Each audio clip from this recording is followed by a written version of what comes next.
ওম তৎসৎ। ওম অখণ্ডমণ্ডলাকারং ব্যাপ্তং येन চরাচরম তস্পদং দর্শিতং येन তস্मै শ্রীগুরুবে নমো নমঃ। হে কৃষ্ণ করুণা সিন্ধু দীনবন্ধু জগৎপতে গোপীশ গোপিকা কান্ত রাধা কান্ত নমস্তুতে।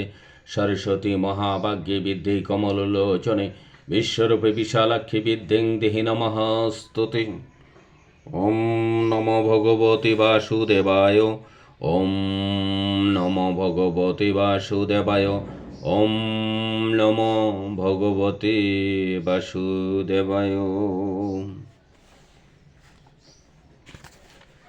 চতুর্থ অধ্যায় জ্ঞানযোগ। শ্রী ভগবান অর্জুনকে বলিলেন, এই অধ্যায়ে জ্ঞানযোগ আমি সূর্যকে বলিয়াছিলাম, সূর্য মনুকে বলিয়াছিলেন এবং মনু ইক্ষ্বাকুকে ইহা বলিয়াছিলেন।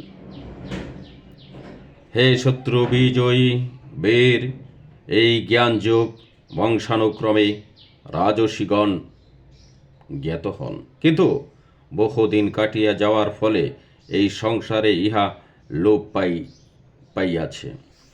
তুমি আমার ভক্ত, সখা ও বন্ধু, সেই কারণে আমি তোমাকে সেই পুরাতন গোপনীয় তথ্য শ্রেষ্ঠ যোগ বলিলাম। অর্জুন বলিলেন, হে ভগবান, তোমার জন্ম পরে আর সূর্যের জন্ম আগে, তবে তুমি যে আগেই বলিয়াছিলা তাহা আমি কি প্রকারে জানিব? শ্রী ভগবান বলিলেন, হে মহাবীর অর্জুন, আমার এবং আমার বহুবার জন্ম হইয়া গিয়াছে, আমি সেই সবই জানি, তুমি তাহা জানো না। আমার জন্ম ও মৃত্যু নাই, আমি সকলের ঈশ্বর, আমি নিজ প্রকৃতিতে আশ্রয় করিয়া নিজ মায়া বলে নিজেকে সৃষ্টি করিয়া থাকি।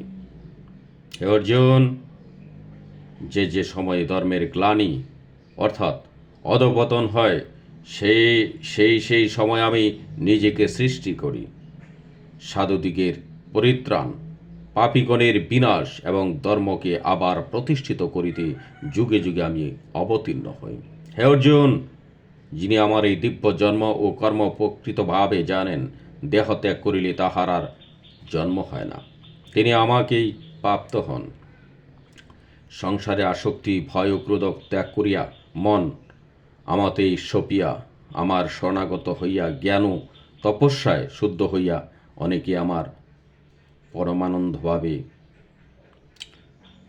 চিরস্থিতি লাভ করিয়াছেন।